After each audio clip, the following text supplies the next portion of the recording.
Hello everyone!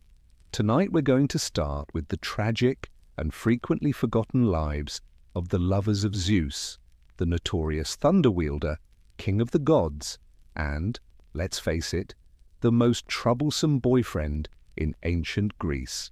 Please take a moment to like the video and subscribe before you settle in, but only if you truly like what I do here.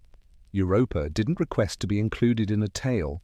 She picked flowers by the sea and was a princess of Phoenicia, but she was really simply a girl.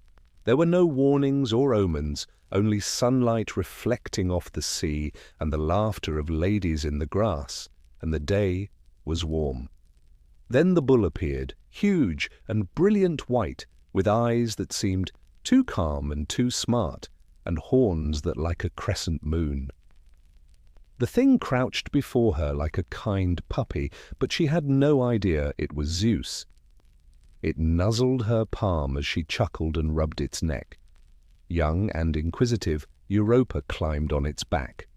The bull then dashed into the ocean, into the salt, the froth, and the limitless blue, not merely through the grass. No one could reach her, no one even knew where she went, and her laughter changed to screams as the shore disappeared. As the sea opened up like a closing mouth and the waves increased, she clung to its neck. It was too late when they touched down in Crete. The bull changed from being a beast to Zeus, a god who was barefaced in his arrogance and strength. The king of the skies raped her without her consent or communication, leaving her with nothing but sorrow, bewilderment, and eventually sons. To make it seem fair, Zeus offered her presents, such as a hunting hound that never failed, a miraculous javelin, a bronze robot to protect her, and other symbols of his heavenly love. He didn't stay, though. He abandoned her to govern a kingdom she had not requested in a different country. Yes, the continent of Europe still bears her name. She never saw her house again, but what about her voice and her grief? In addition to being about a girl who is taken by a deity, Europa's story explores the fine line that separates worship from violation and how the powerful manipulate narratives to make horror seem romantic. She was crowned queen and her name was inscribed on maps, but they never asked her if she wanted any of it. Europa was a sister, a daughter, a youngster by the sea, and she never returned home before vanishing into mythology. Leda, who was married to King Tyndareus of Sparta, was a queen, a woman of strength, grace, and poise, not a little girl in a meadow. She led a disciplined, formal, and respectable existence. However, when Zeus wants something or someone, even queens are vulnerable. She observed a swan crash into the reeds one evening while she was alone on the riverbank. The swan was white, its feathers damp, and it was shaking as though it had been hurt. It appeared defenseless, being hunted by an eagle. Leda instinctively grabbed for it. Her heart thumping with maternal pity, she held it in her arms like a child. Zeus made his decision at that same time, since that wasn't your typical swan. Once more, it was him, Zeus in disguise. He had assumed the form of something fragile, something harmless. He had turned innocence into a weapon. The narrator determines what transpired next. No story ends with her having a choice, whether it is that he raped her or that he charmed her. Leda laid with her husband that night as well, and shortly after she produced not one but 2 eggs. 4 children, 2 divine, 2 mortal, twin boys and twin girls, and twin destinies, were born from them: Castor and Pollux, Helen and Clytemnestra. Her children were too strong and too gorgeous. The greatest war in myth would be sparked by Helen's face. Later, Clytemnestra would kill her own husband.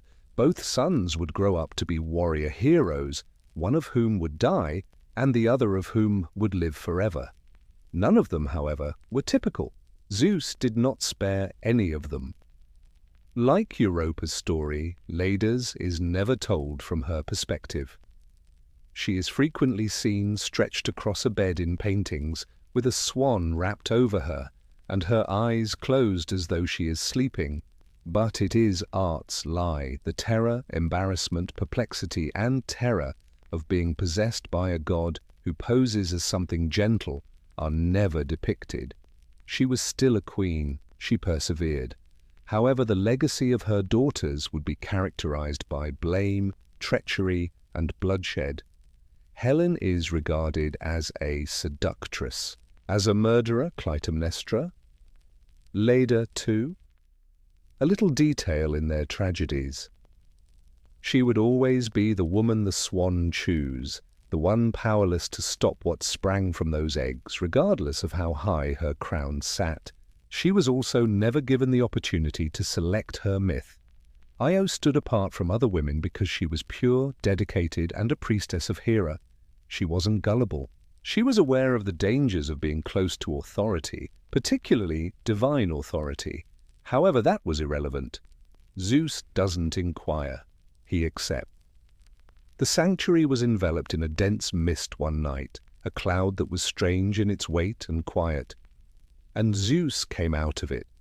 This time there was no disguise, only divine force shrouded in mist. He approached Io and assaulted her inside the barriers she believed to be sacred.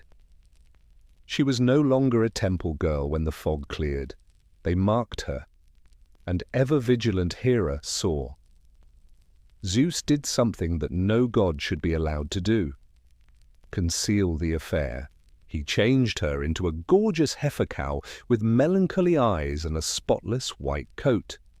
The girl who used to pray then started mooing. Priestess turned into livestock. Hera, however, desired revenge. Argus Panoptes, a giant with 100 unblinking eyes, was given the task of protecting her after she took the cow as a gift. Io could only wander, graze, and suffer while Argus stared at her. She was unable to speak or scream out. Zeus ultimately dispatched Hermes to kill Argus. At least that portion is celebrated in Olympus. However, what followed is hardly discussed. To punish Io, Hera sent a tiny stinging insect called a gadfly. It drove her across continents and bit her incessantly. From Greece to Egypt, she sprinted across mountains, deserts, and marshes in excruciating pain. Imagine a celestial victim who is unable to speak, swatting at pain, and being pursued by the fury of the gods as well as a fly. She was unable to utter her name, no one could hear her, and no one knew who she was. Zeus eventually transformed her back into a human. She became highly regarded in Egypt after giving birth to a son, Epaphus. However, the myth's courteous curtain drop is that pleasant ending. What about all the things she lost? The holy trust of the deity she once served, her voice, her station, her safety, her body.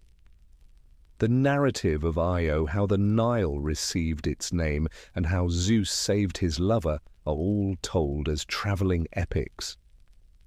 Beneath it all, though, is a girl who has been punished for something she never requested and changed into someone she never was, and she continued to sprint throughout it all. Semele wasn't a distressed princess. Zeus himself was drawn to this Theban noblewoman who was proud, astute, and attractive. Zeus didn't deceive her, at least not initially, in contrast to so many others. He publicly courted her.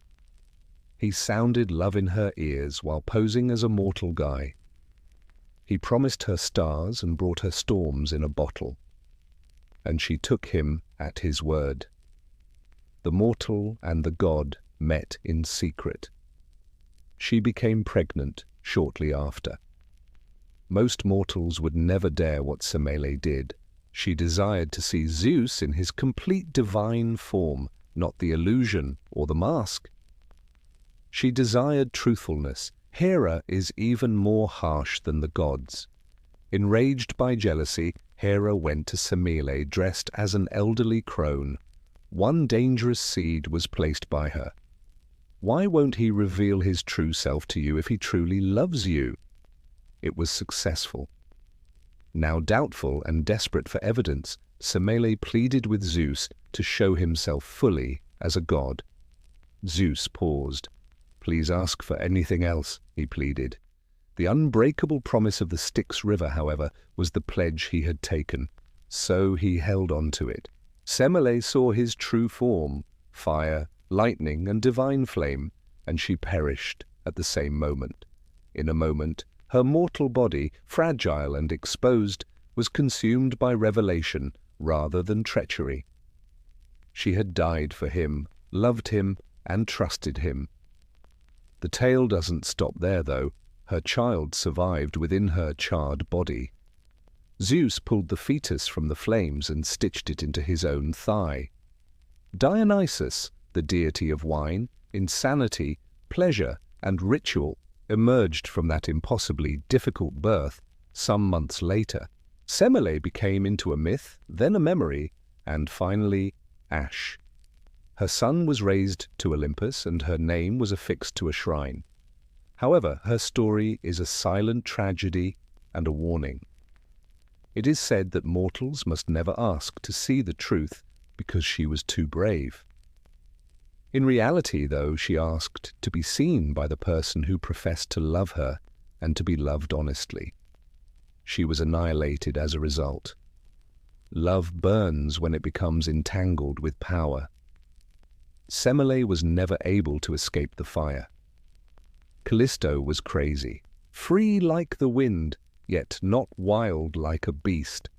A vowed virgin huntress who gave up the life of a princess for the trails, arrows, and sisterhood of the forest. She was one of Artemis's most devoted friends. She did not weave tapestries or dress in robes. She howled at the moon and chased stags. But Zeus didn't care about sacred oaths. He decided he had to have her after seeing her in the woods, filthy, ferocious, laughing, and completely alive. However, how would one go about approaching a woman who worshipped the goddess of chastity? To be overly honest, he wasn't himself when he arrived. Rather, he arrived in the most twisted disguise of all. He assumed the appearance of Artemis. Callisto trusted the familiar face when she saw her goddess emerge from the trees, and it wasn't Artemis who touched her when she extended her hand in respect. Zeus was the one. According to some accounts, she fought. She reportedly froze. However, no version claims she gave her consent. Callisto then kept it a secret. She hid the embarrassment. Months went by. Her stomach grew. Artemis was the first to notice, followed by her sisters. And the verdict was swift and harsh. Stone-cold Artemis threw her out. Not a victim, but a traitor, cast her out. After a falsehood she couldn't explain destroyed her pledge, Callisto was exiled from the only life she had ever chosen. She gave birth to Arcas, a son by herself. No spouse, no assistance, just quiet.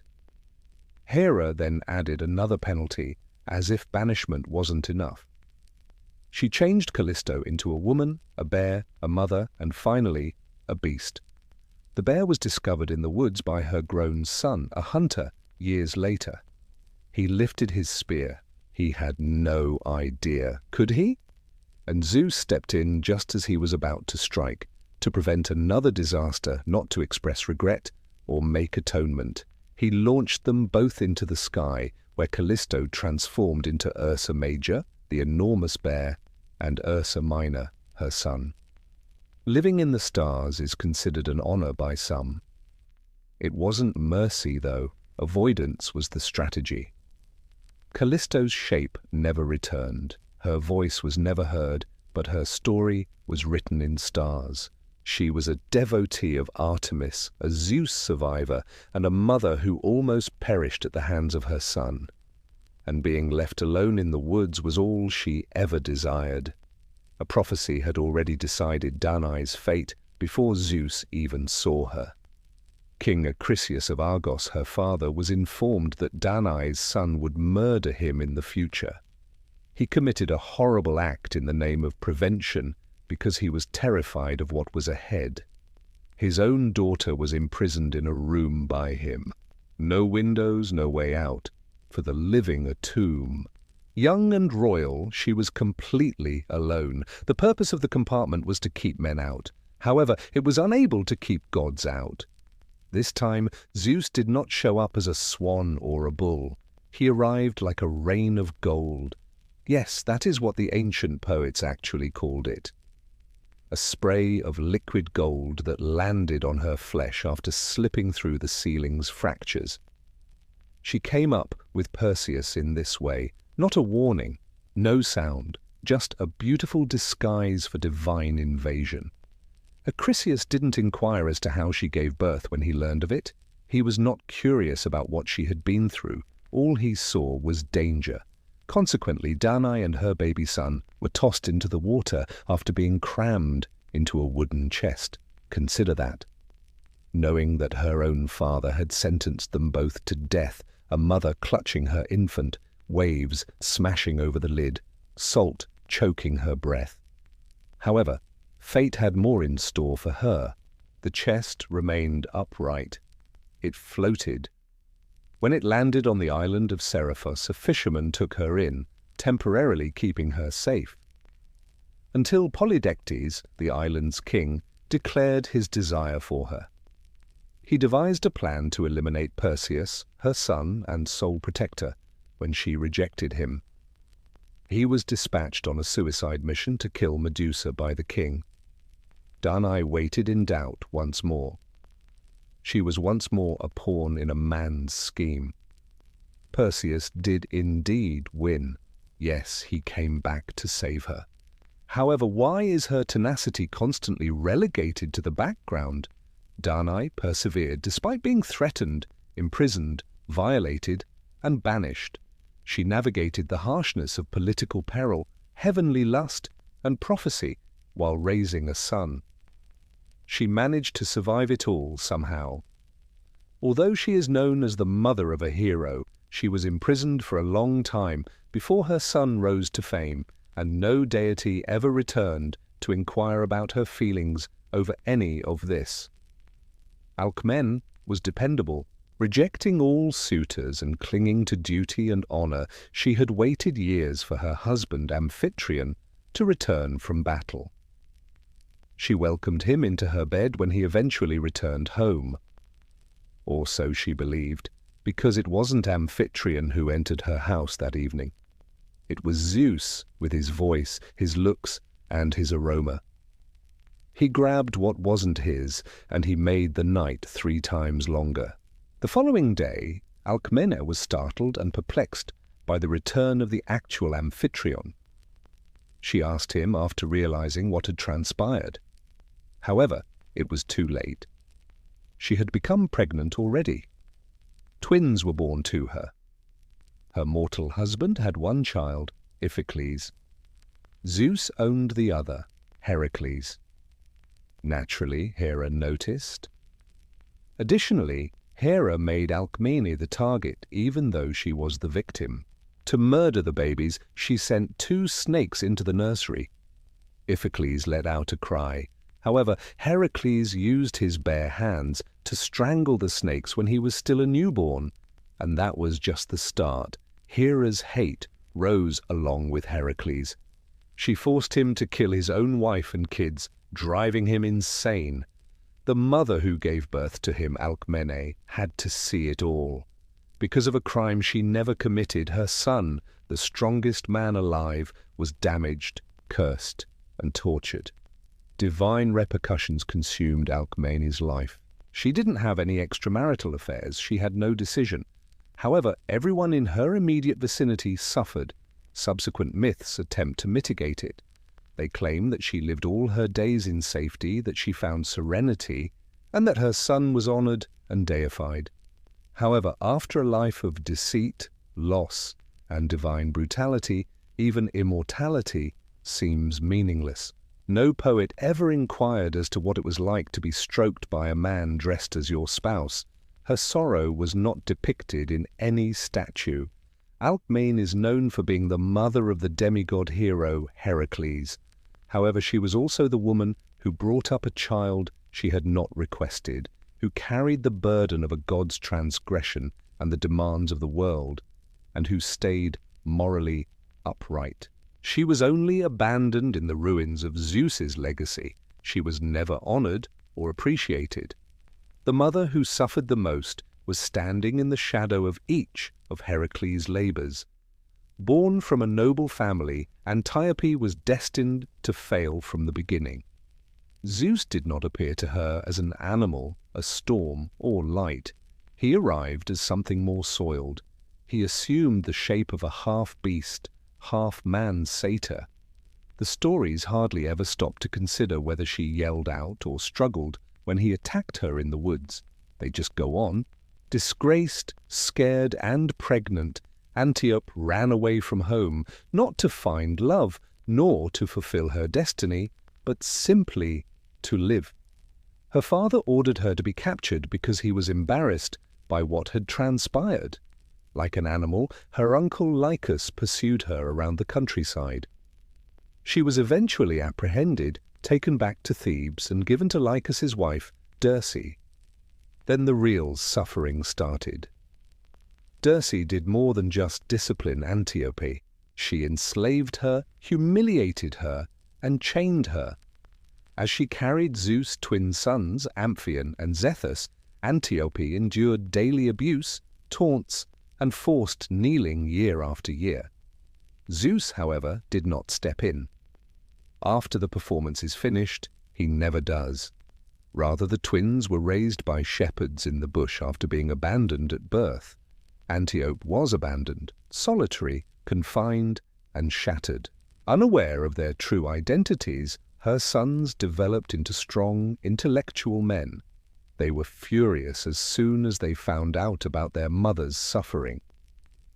Zethus and Amphion toppled Lycus, attacked Thebes, and wreaked ruthless retribution. Dirce was ripped apart and tied to a bull. It's presented as a blood-for-blood conclusion and justice, but what about Antiope? She was free, but after years of suffering, and when your body has been turned into a battlefield for both human brutality and divine violence. What does freedom mean? There are no myths about her recovery. No bard sings about her becoming well. Her story ends when her sons win, as though her worth was limited to giving birth to them and not surviving the previous events. For decisions she never made, Antiope was persecuted, imprisoned, and harmed. She made no request for divine love. She didn't request a queen's hatred. She simply kept running until her kid ended it for her, through forests, through suffering, through disgrace. Nobody even inquired about her progress at that point. Like so many others, Aegena's narrative starts abruptly and with divine longing. Born close to the waters that ought to have shielded her, she was a nymph and the daughter of the river god Oedipus. But once Zeus saw a lady, nothing could keep her safe. He kidnapped her. According to other legends, he took her away as an eagle. Some claim that he just grabbed her off the riverside and carried her to a lonely island where no one could hear her scream. He had his way with her there, alone and silent. Her name was given to the island, Aegina, as though calling it after her elevated the attack to a noble status, as though she had power because Zeus had claimed her. It didn't. She simply became a representation of a different location molded by heavenly conquest. The future king Aeacus was born to her. However, ever-vigilant Hera found out what had transpired. She also didn't punish Zeus as usual. The woman he used was punished by her. This time, the land itself was the target of Hera's wrath rather than Aegena's corpse.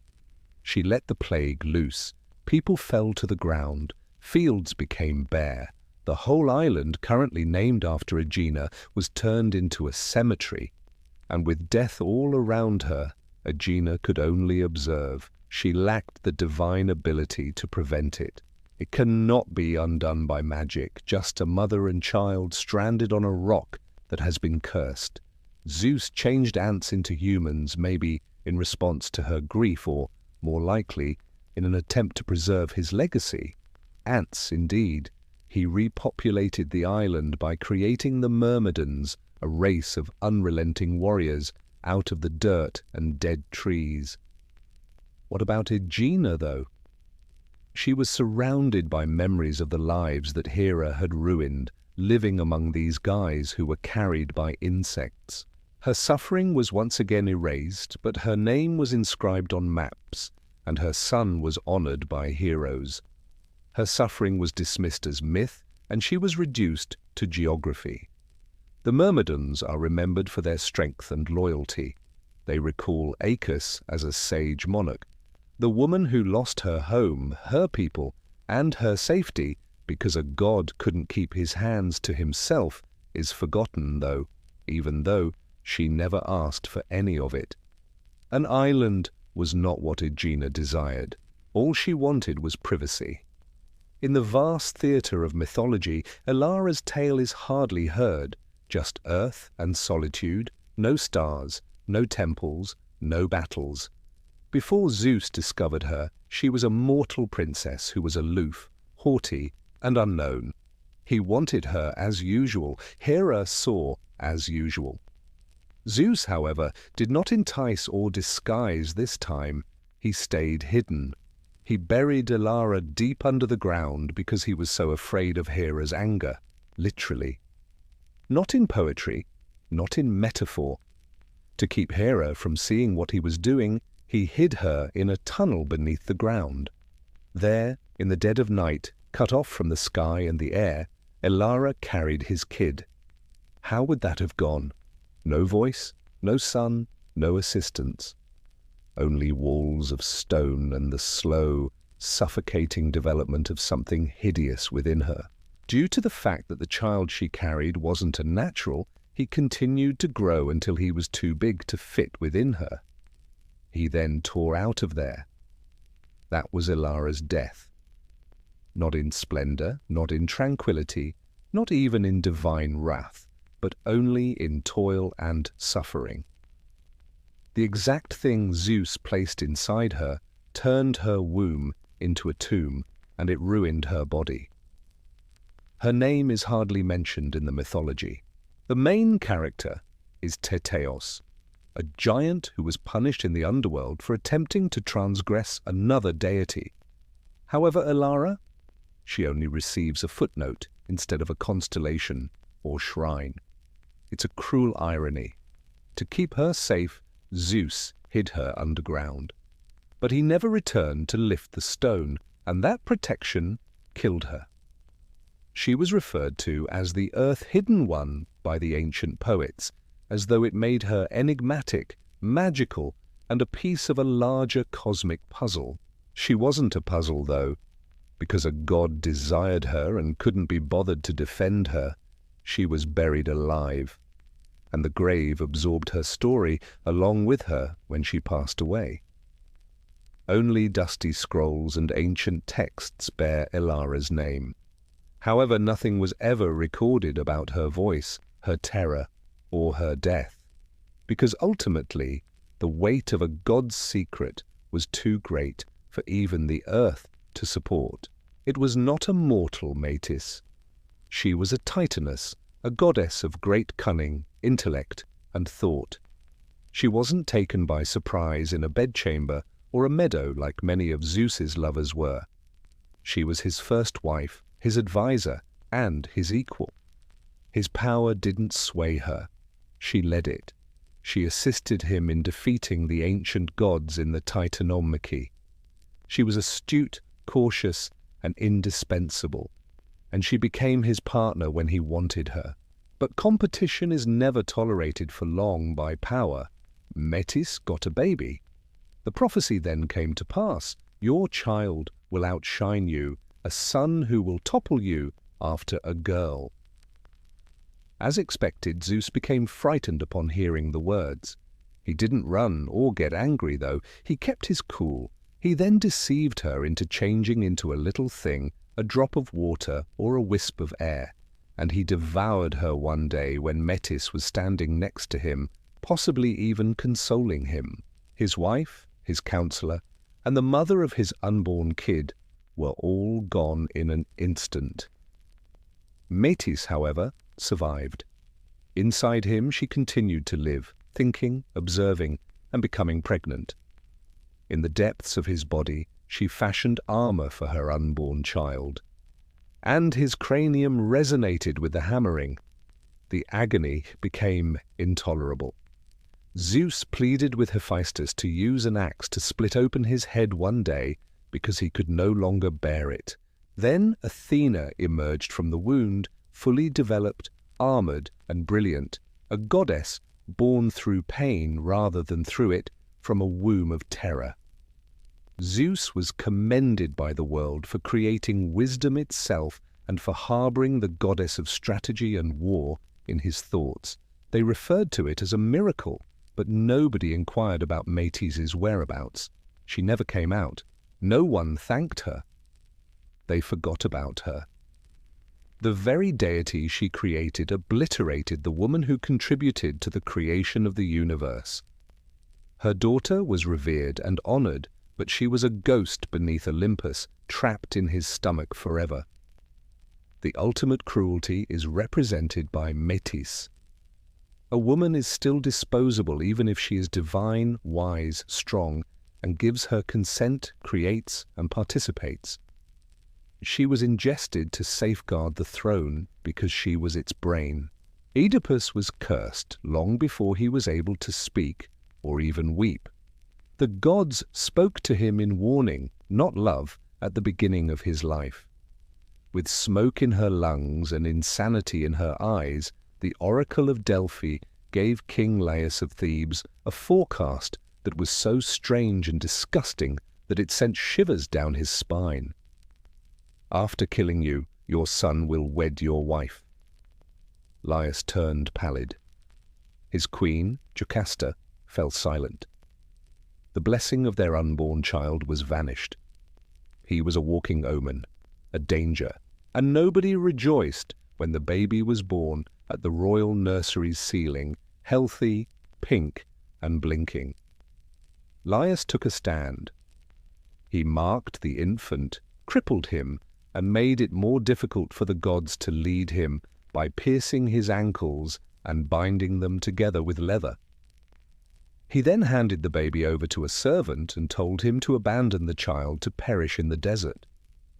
No cradle, no name, no farewells. However, the servant was unable to carry it out, possibly out of fear or sympathy. He gave the infant to a Corinthian shepherd who worked in the hills rather than the palace.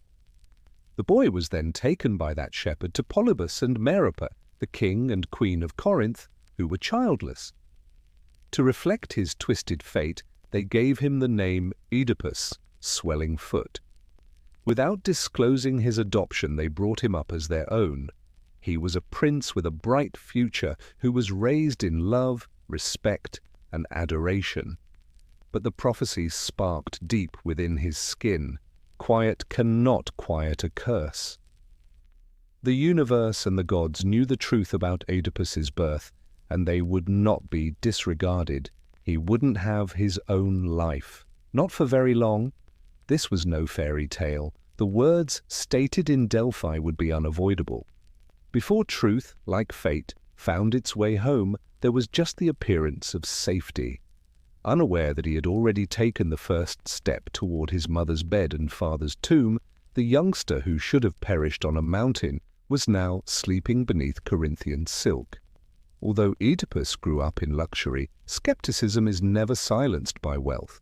He was raised in the Corinthian palace, which had silk-draped hallways, instructors, and attendants.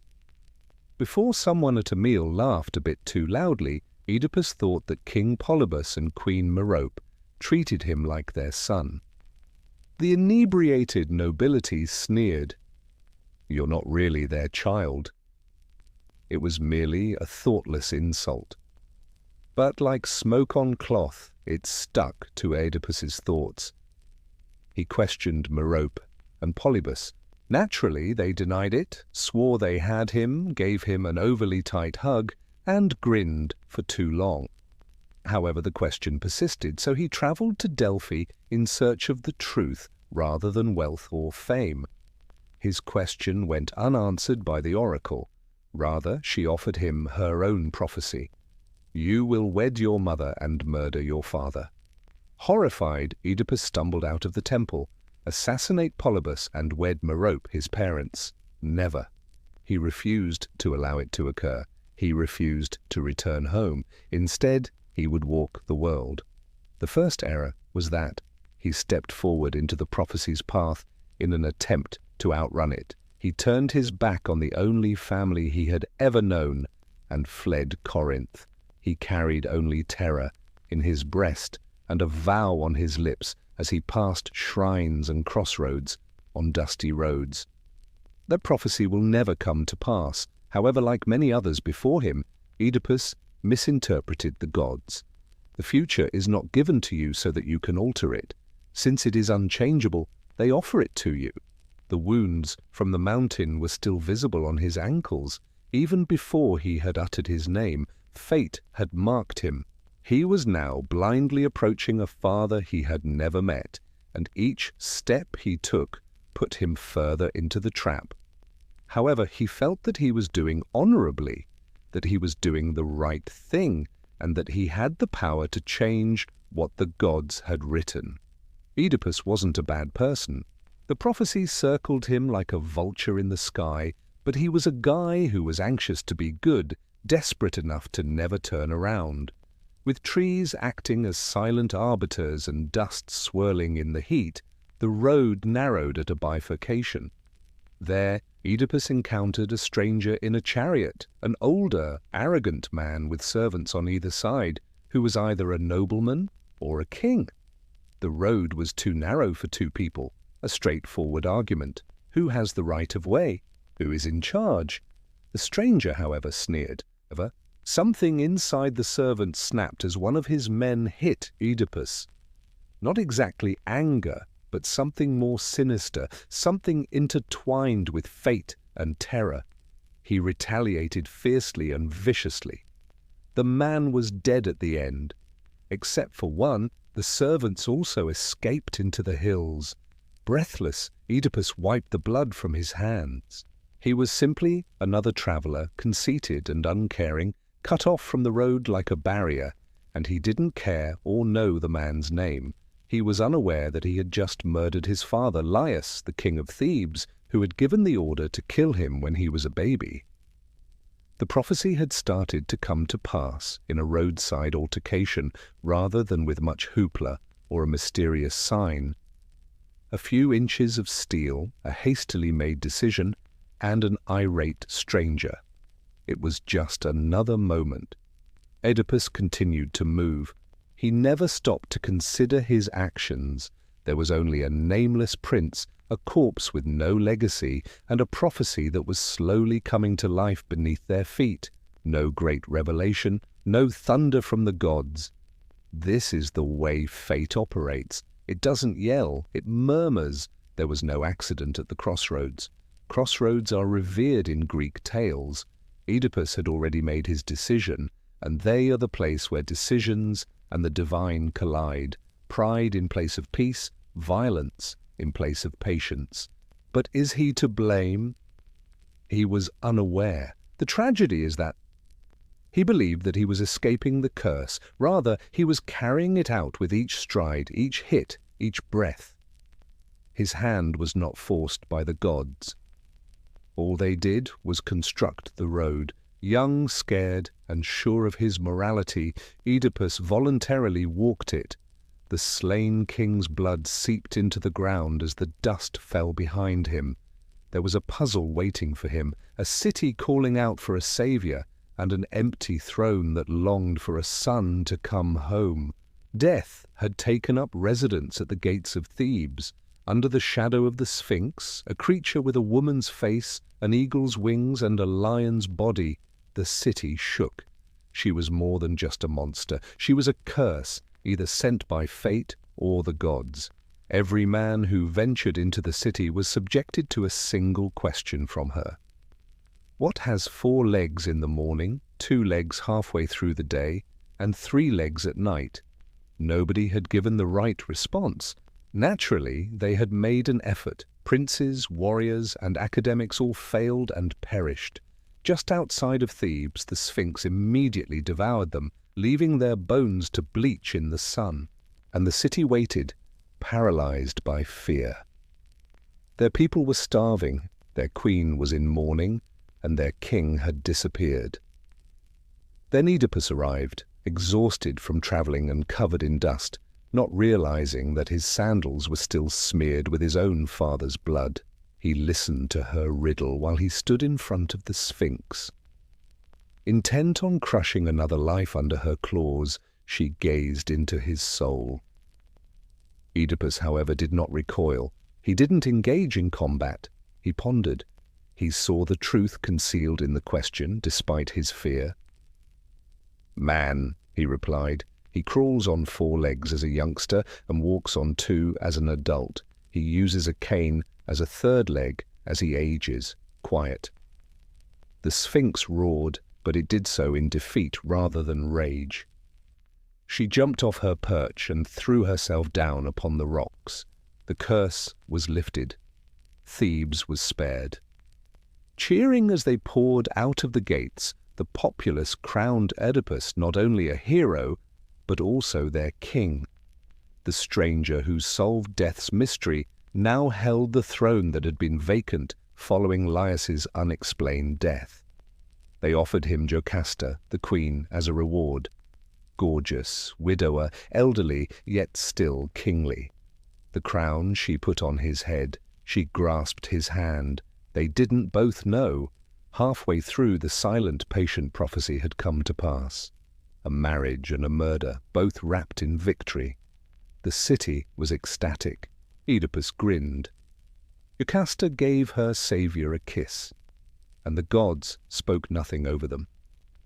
Because bad things don't happen all at once, it develops like an early solution to a problem. Years went by. With a steady hand and an honest heart, Oedipus governed Thebes. He wasn't an autocrat. He heard what his folks had to say. He kept them safe. Unaware that Queen Jocasta was the same woman who had breastfed him as a baby, he fathered 4 children with her. They rebuilt the city together. The past seems to be forgotten. However, fate never forgets. One day, Thebes started to decay. As a punishment, a plague swept over the city. The crops wilted, livestock died, women have miscarried, the gods had abandoned them. The populace then looked to their monarch. They exclaimed, "Save us again, Oedipus, you who vanquished the Sphinx." He also made an effort.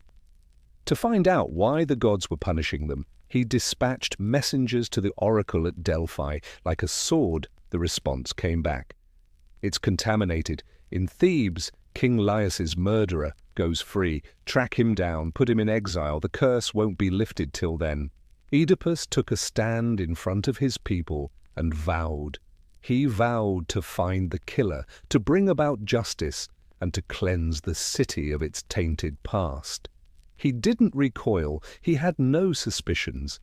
He thought the murderer was someone else, some stranger who was lurking in plain sight, some coward, some traitor. Oedipus developed an obsession. Each murmur turned into a clue. Every pause was interpreted with suspicion. With each step he took toward the truth, he called upon prophets, questioned witnesses, and ordered probes. The reality, however, was patient. It observed him get entangled in his own self-confidence. He believed he was standing tall as a just monarch, curing his people and purifying the earth. However, he was piercing his own soul in an attempt to eradicate the illness. There was no scream from the gods. Lightning didn't strike them. They just waited for what they already knew to be revealed by Oedipus. He was the doctor and the sickness. He assassinated the father of the king he swore to revenge. The mother who had given birth to him was the queen he bid good night to. He hadn't seen it yet, though. Then no, not when their ruler marched toward his own disintegration, and the city choked on ash and prayers. When mortals are unable to find the answers, rulers turn to those who can hear the gods. Oedipus sent forth Tiresias, the blind prophet of Thebes, a man whose blindness allowed him to see more than any pair of eyes and whose visions transcended time. He was the one who could unravel the mystery of Laius's murder. Tiresias, however, was unwilling to talk. His lips were pressed shut like a gravestone as he stood in silence in the royal hall. Tension made the air vibrate. Oedipus ordered him to speak. "Tell me who killed Laius for the city's sake." In discomfort, Tiresias moved. "The truth is not what you want." "Yes, I do. You can't stand it." At that point, Oedipus committed his second major error. He exerted too much force. He charged Tiresias with plot, betrayal, and lying. Maybe the murderer had escaped because of the prophet himself. More than any curse, the glare of his rage blinded him. At last, Tiresias said something. "The murderer you are looking for is you." It was a thunderclap of words. The court went silent. Stunned and bitter, Oedipus chuckled. "Me? Even Laius was unknown to me. At the time of his death I was far from Thebes." Tiresias, however, did not blink. "You underestimated how close you were. You are the husband of your mother and the murderer of your father." Quiet. Jocasta went pallid. Oedipus let forth a defiant growl. He accused the prophet of being insane, deceitful, and a political operative. However, the seed had already been sown, and seeds always sprout, even those of prophecy. Tiresias didn't say anything more before leaving. He didn't have to elaborate. He had finished his portion of the tale. The wall of Oedipus's certainty had been cracked for the first time by him. The monarch stood surrounded by whispers and nobles, claiming he was loyal, innocent, and that this was insane. However, once doubt has developed, it is difficult to eradicate. The oracle's voice then resurfaced in the recesses of Oedipus's consciousness. "You'll murder your dad. You'll wed your mum." He had made every effort to avoid that scenario. The past was now attempting to re-enter through the walls. The streets were still destroyed by the disease. The gods continued to turn their backs, and now, piece by terrible piece, the man who had once solved riddles was living inside one. Jocasta saw her spouse fall apart. She initially disregarded the prophecy. She attempted to calm Oedipus's mounting anxiety with a kind smile and cautious handling. She told him that prophecies are meaningless. "Long ago we were also told that our son will murder his father. However, we dealt with it." When she stated that, her gaze averted, and her voice paused for a moment. "When he was a newborn, we left him on a mountainside. The youngster has long since passed away." Oedipus became motionless, ankles pierced, child abandoned to die. Something old stirred in his bones, and he experienced ache in his feet that he had long since learnt to ignore. He probed her for specifics and asked too many questions. Which mountain? Which servant? When? Jocasta pleaded with him to halt. "Why excavate the past?" she muttered. "Thebes is saved by you. You are a kind man and a good king. Leave this alone." However, Oedipus was unable to sleep. Like a dagger, the prophecy squeezed into his ribs. Tiresias had sowed uncertainty. After being nourished by Jocasta's story, it has now blossomed into obsession. He dispatched the elderly servant who might still be aware of the truth, the one who had removed the infant from the palace that day.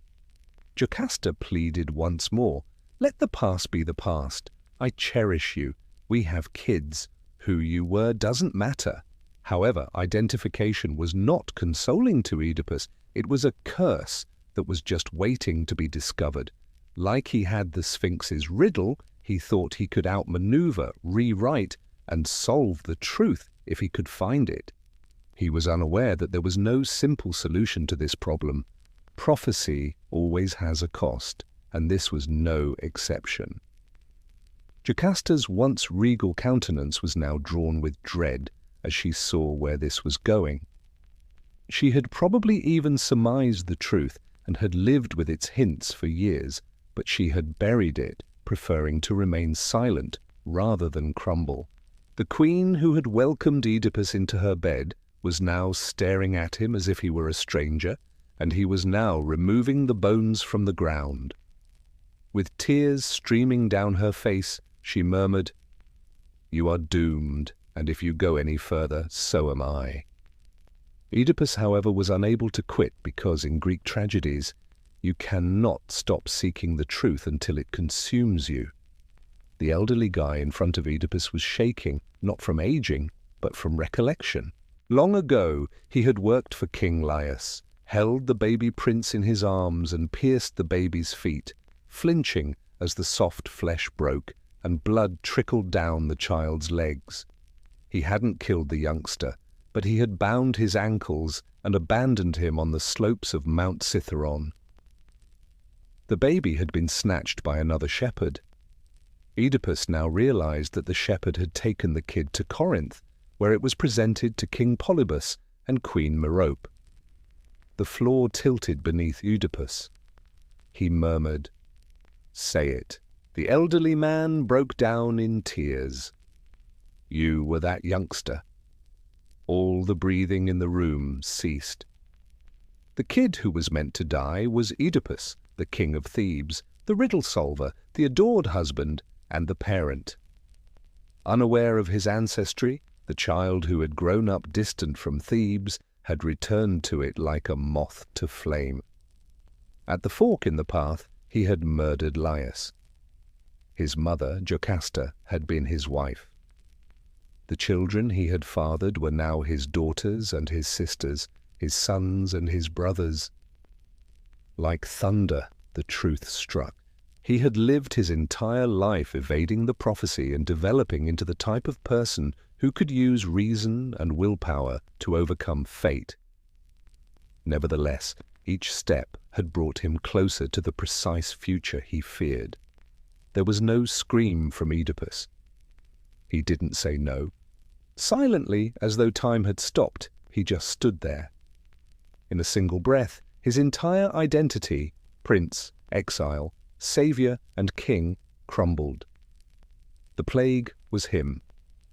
The gods had not condemned the city. He had cursed that thing. Every burial, every prayer, and every ill child who was struggling to breathe was the result of one man's destiny meeting the needs of the city. He had promised to track out and banish Laius's killer. The murderer was now by himself. He was also aware of his obligations. But he had to confront her first. He had made his mother his queen, the lady who had held him as a newborn, kissed him, crowned him, and had his children. Jocasta did not wait for the servant to finish speaking. It was seen to her in Oedipus's face. She had witnessed it developing in his words, in the manner of his inquiries, and in the intolerable accuracy of his skepticism. Like smoke, the truth had infiltrated the palace. For years she had battled it, hiding it under silence, motherhood, and ceremony. But now it was in front of her, nude. Oedipus was her child, her son, the baby she had given up to death in terror and devotion to a prophecy that she had once thought was too harsh to be true. Now that the prophecy had not only materialized, but had also clothed itself in love, wedding gowns, and children who looked into her eyes and smiled at him. Before the servant could say anything, she turned away from him.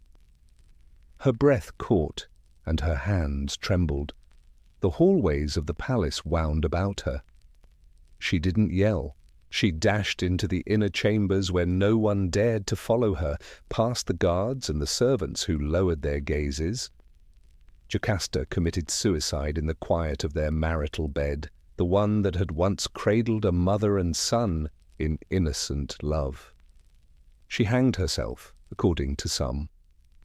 No one claims she cried out, but some claim she used the brooch off her robe, which was cold, sharp, and final. As she had withstood it, she departed from the world in silence.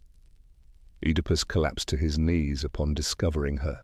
For the third time, he caressed her face, her dress, and the body that had previously held his baby form before welcoming him again as a man, and now as the body of a woman who had loved too much and realized too late.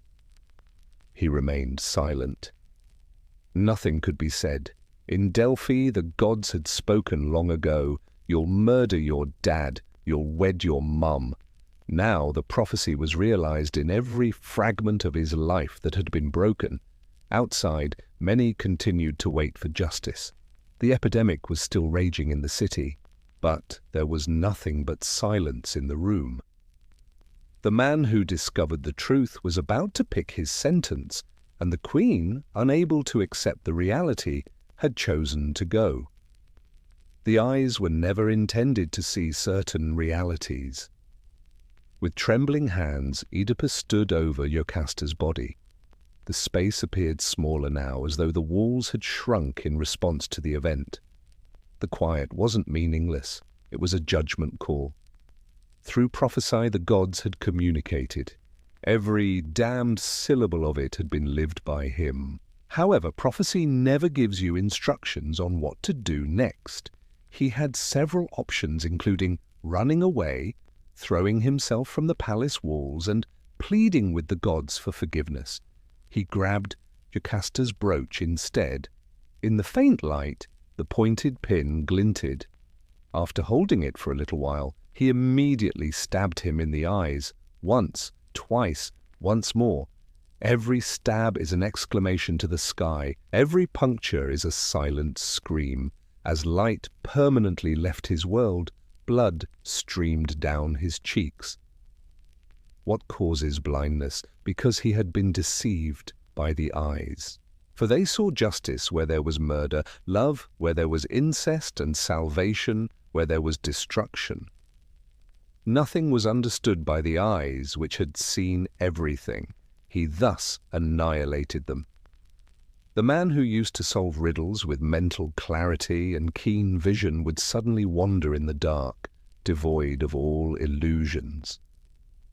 He was a sight to behold when he came out of the palace, his hands extended like a beggar, his face disfigured and flowing scarlet tears, his robes saturated in blood.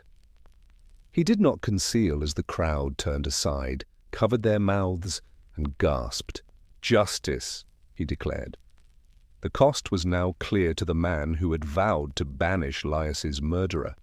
He told them, "I am that man.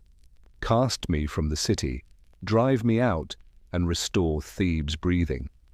Even Jocasta's brother Creon, who was now standing silently at the palace steps, did not first move.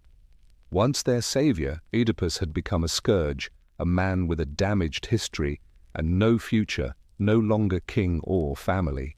He wanted to be sent into exile and was adamant about never seeing his siblings or children again.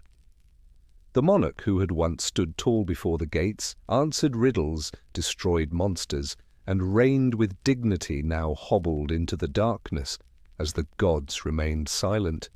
But Thebes listened. It was because he finally understood, not because he was blind. Oedipus departed Thebes as a shadow of a king rather than a monarch himself. With only his daughter Antigone and a staff to lead him, he roamed the land blind, barefoot, and covered in rags. Even though she was still a child, she was already carrying the burden of her father's transgressions, which he never intended to do. The world appeared different today, not because he was blind, but because he was at last able to see it.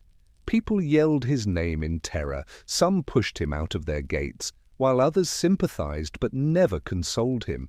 Oedipus never begged for pity, only quiet and distance. He was no longer the man who had saved Thebes, but rather the one who had brought the gods' wrath upon it.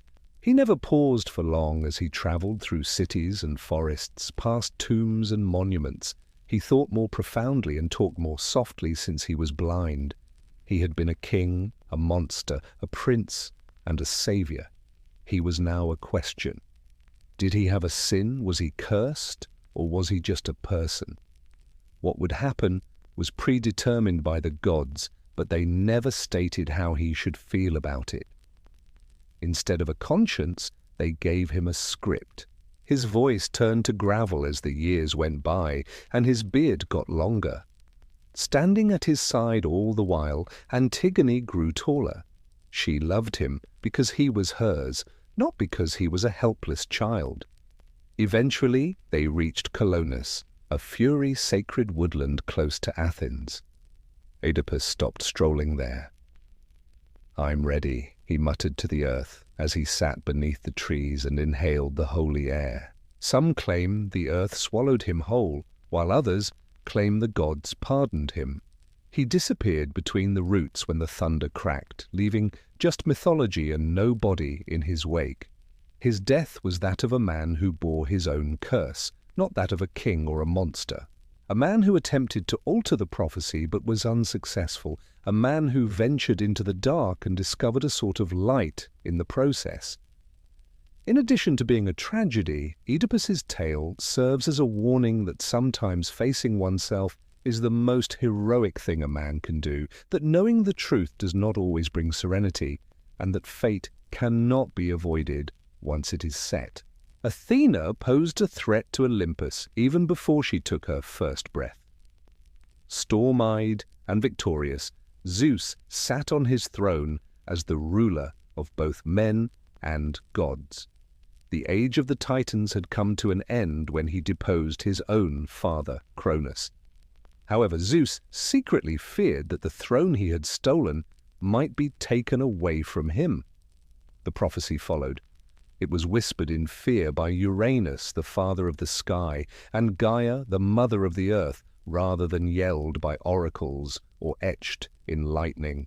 The child Métis bears will overthrow you if you lie to her. Zeus stopped. Métis was not just any goddess. She was the embodiment of wisdom and was incredibly shrewd, astute, and crafty. She had aided him in becoming powerful. She was a partner rather than a victim. She was now carrying his child. They predicted that the first child would be a strong, intelligent daughter. The second, however, would have a son, and that boy would surpass Zeus in strength, intelligence, and destiny to bring down the heavens. The sting of prophecy was nothing new to Zeus. He was aware of what happened to people who waited too long and what it meant to be the overthrower. He couldn't kill Métis, that would defy divine law, so instead he swallowed her. Indeed. Zeus opened his mouth and consumed the goddess whole, swallowed her intellect, her magic, her unborn child, just like his father Cronus had once swallowed him. But Zeus didn't digest her. Métis didn't vanish. She lived inside him, thinking, whispering, creating. The wisdom he drank didn't dissolve. It waited. And so Zeus strolled Olympus with serene eyes and a storm beneath his skin. He thought he had terminated the prophecy, controlled fate, outwitted destiny. But gods should know better. A goddess was growing inside the thunder god, not in darkness, but in brilliance, and not in fear, but in armor. Her blood would not be her birth. She would be rebellious from birth. The daughter of strength and wisdom, Athena, was on her way. Furthermore, Zeus, the lord of the sky, could not hold her for very long.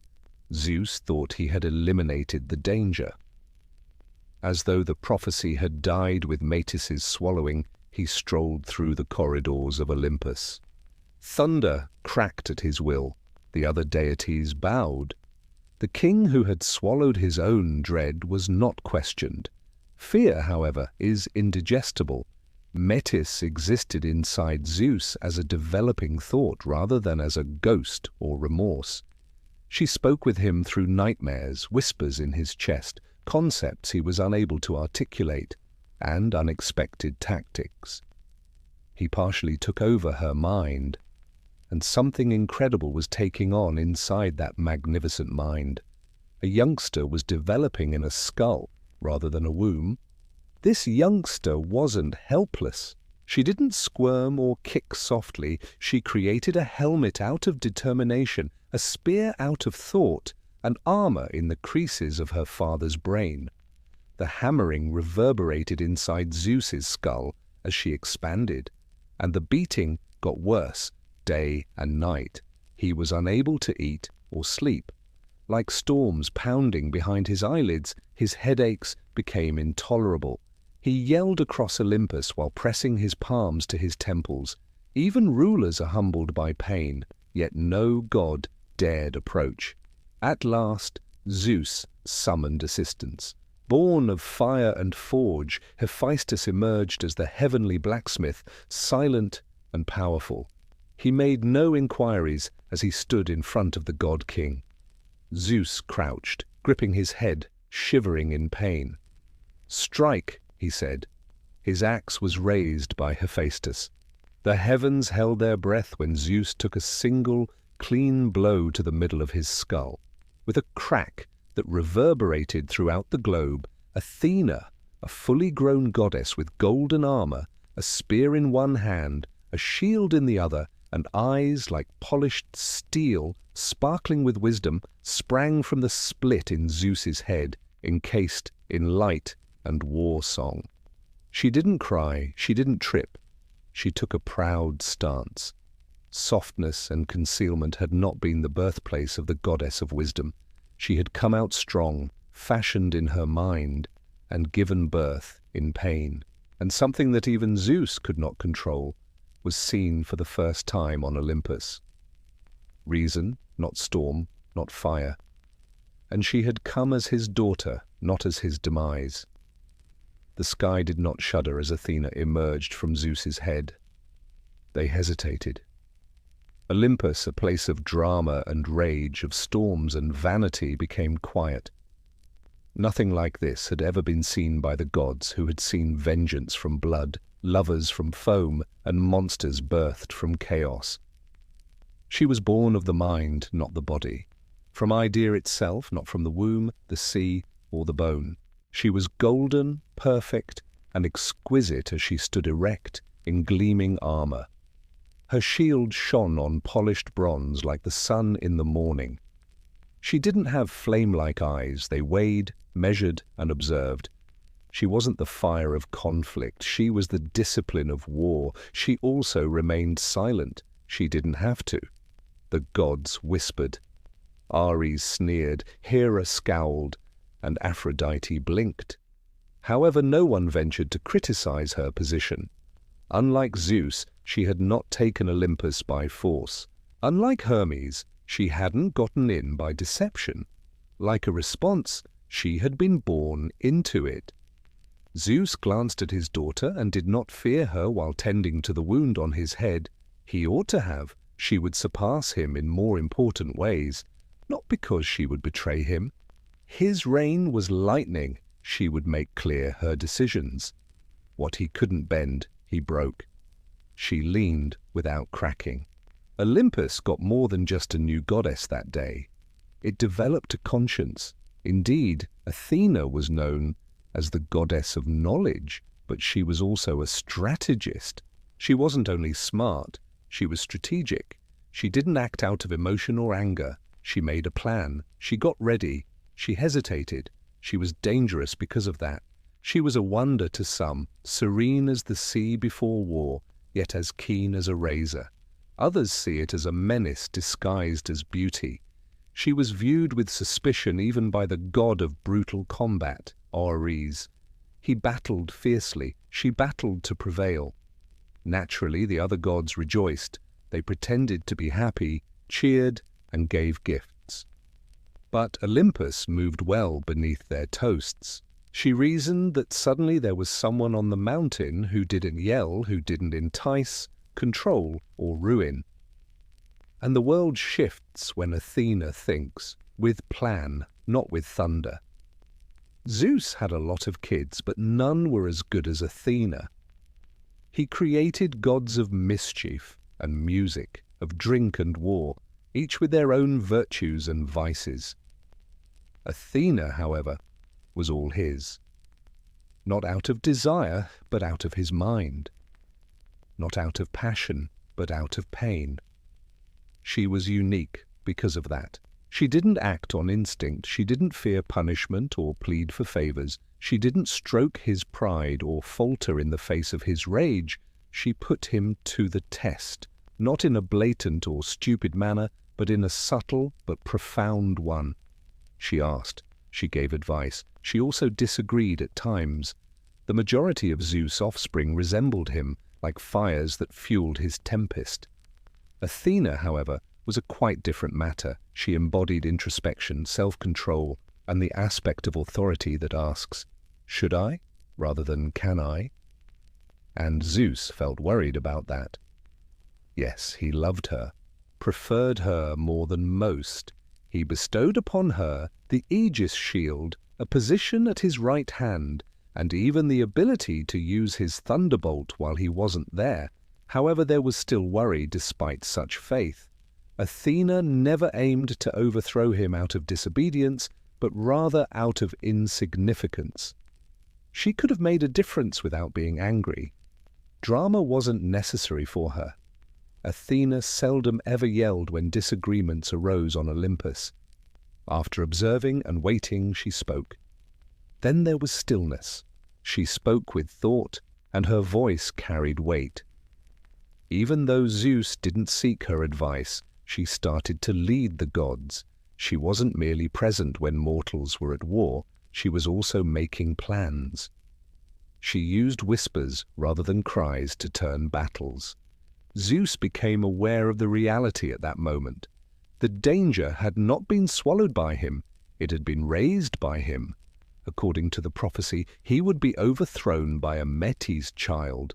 However, Athena was able to transform Olympus without a throne. She didn't share the others' desire for power, she was just power, delicate, measured, and accurate. And Zeus was more alarmed by that than by any rebellion, because she started to govern the mind while he ruled the skies, through influence rather than coercion. And influence is crucial on Olympus. Athena wanted to live alone because she didn't need love, not because she was afraid of it. Athena remained unaffected in contrast to Aphrodite, who arouses the passion of both gods and humans. She didn't have any partners, lovers, or entanglements. Her strength stemmed from something rarer than parenthood or seduction: autonomy. She chose to be a virgin goddess, which made a statement on Olympus. She owed no one her body according to this. She was not a god's property. She could not be tamed by mortals. Her purpose was what defined her, not the people she was with, and protection was the goal. Yes, Athena represented battle, but not the kind that set cities on fire for its own sake. That was her half-brother, Ares. He enjoyed blood. Her win was premeditated. Athena prepared the ambush while Ares charged in blind wrath. She waited silently where he bled and wailed, then struck where it counted most. In addition to being a goddess of learning, the Greeks would revere her as their protector, a wall builder, a defender of the law, and a guardian of their city. Her armor was for duty, not for show. She moved calmly, precisely, and efficiently across the battlefield, much like a surgeon does in an operating room. Her energy was never wasted. She always had a purpose for raising her spear. Mortals both prayed to her and dreaded her, because Athena would defend you if you were morally upright, if your cause was just, and if your city represented law and order. She also didn't require temples that were dripping with sacrifice in contrast to other gods. She requested cunning, bravery, and a strategy. In myth, she refrained from giving in to her vanity. Not out of anger, but to serve as a reminder to the world, she ruined a sculptor's work when he attempted to carve her figure too nicely. I'm not here for admiration, I'm here to take action. Not because she was harsh, but because she was sure, Even the gods walked carefully around her. To get attention, she didn't yell. Truth shook the sky as she spoke with it, a defender who never needed to demonstrate her might because everyone sensed it, a goddess of the mind and a warrior of self-control. The virgin warrior Athena stood alone on Olympus because she was her own property, not because no one else wanted her. Not every city is based on conflict, and not every god is adored equally. Two gods volunteered to claim the title of patron when the citizens of a young Greek city were ready to choose one. First to rise was Poseidon, the sea ruler, with his eyes sparkling like the depths and his trident in hand. He hit the ground, and a saltwater spring sprung up from the fissured ground, strong, striking, a gift from the sea. Then Athena appeared. No storm, no drama. She knelt down and felt the ground. An olive tree with robust branches, abundant fruit, and deep roots emerged from her palm, representing endurance, wisdom, and peace. Silently, the gods observed. Poseidon's presence was an act of might. The people picked Athena because she was a promise of life. They called their city Athens after the goddess of knowledge rather than the sea. A ruler of tides and tempests was not what they desired. They want a leader, a guardian, and an intellect that would not only defend their walls but also help them create their laws. The city's soul became Athena. She oversaw its culture, schools, arguments, and architecture, in addition to keeping watch over its conflicts. She was in every decision they made. And in exchange, they honored her with genius rather than violence. Even the gods were impressed with the Parthenon, a marble and symmetrical temple that rose in her honor. Her statue was within, poised and ready, shield at her side, spear in hand, knowledge behind her eyes, and neither gentle nor smiling. She was their model, not their queen. The Athenians revered her for her self-control rather than her anger. They recognized in her the type of strength that creates, teaches, and endures, that listens before it strikes, that defends but never dominates. Therefore, Athena moved among minds, whereas many other gods ruled from above. She developed into the beating heart of a civilization that would outlast empires, a metropolis that was born out of a tree rather than through conquest, a deity chosen out of hope rather than fear. And history would be reverberated by that decision, because Athena inspired a city in addition to winning one. A girl with thread-dancing hands resided in the sleepy hamlet of Lydia. Arachne was her name. She was neither divine nor noble. She was a mortal girl who had a loom and a gift so amazing that people whispered about it. Her tapestries glistened with life and color. Her work caused both gods and mortals to stand motionless, and that ultimately became the issue. As always, pride crept in, silent and alluring. Arachne started saying it out loud. Athena's work is inferior to mine. Some pleaded with her to stop, while others warned her. Arachne, however, grinned and continued to weave. Athena heard up on the Olympus. The statements hurt because they ridiculed her goal rather than casting doubt on her authority. The goddess of war and wisdom was not the only aspect of Athena. She was the goddess of skill, crafts, and the unseen art that builds societies. And this templeless, titleless girl, Arachne, dared to proclaim herself her equal. Athena then descended. She pretended to be an elderly woman and gave Arachne a stern warning. Express gratitude, be humble, and claim that the gods gave you your gift. Arachne, however, did not bow. If she believes she's better, let her prove it, she added, looking directly into the goddess's eyes. Dropping her disguise, Athena took up the challenge. One contest, 2 hands and 2 looms. Silence filled the air as they weaved side by side. The splendor of Olympus was shown in Athena's tapestry. With every thread flawless and every image divine, Zeus ruled, Poseidon roared, and she stood tall and triumphant in triumph. The truth was revealed by Arachne. The gods are ruthless, envious, and small-minded.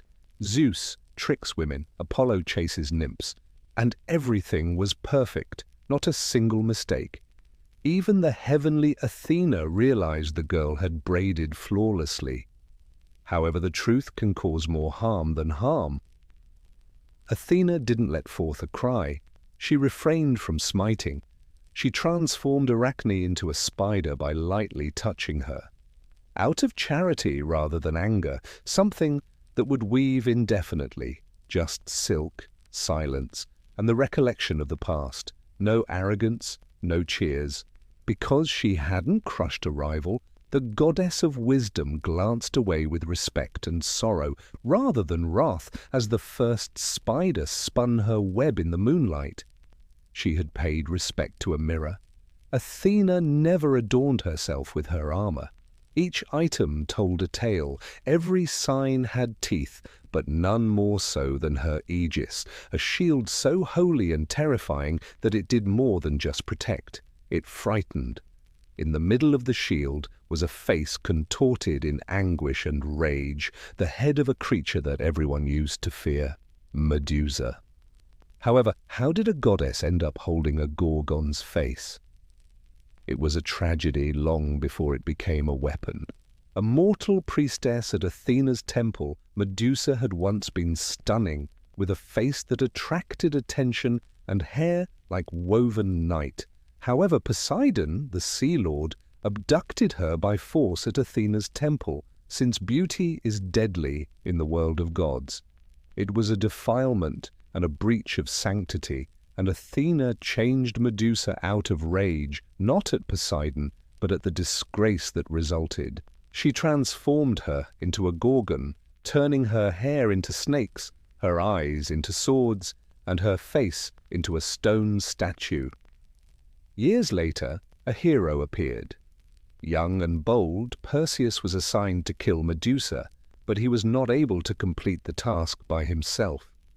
To avoid having to face Medusa directly, Athena offered him her shield, which was polished to the gleam of a mirror. She directed his blow, saw the Gorgon's head cut off by the sword, and then seized the Gorgon's face for herself. Why? Was it retaliation? Was it mean? Or was it another thing? Instead of placing Medusa's severed head on her shield as a trophy, she did it as a warning, a sign of terror, yes, but also of suffering, of the consequences that follow when violence is allowed to continue unchecked, even in places of worship. The aegis evolved into more than just protection. It served as a warning that even gods have hidden sins, that justice can have a hideous face, and that wisdom is not always gentle. Even wisdom has ghosts, and Athena's foes fled not from her, but from what she had chosen to carry when she lifted her shield in combat. They saw not just a goddess, but the eerie visage of anger turned inward, of grief twisted into power. Even though Athena was a goddess of justice, cunning, and self-control, fate was unavoidable. War smoldered in the city of Troy like tinder before it ignited. The greatest conflict in ancient history soon engulfed both the East and the West as the gods took sides and tempers flared.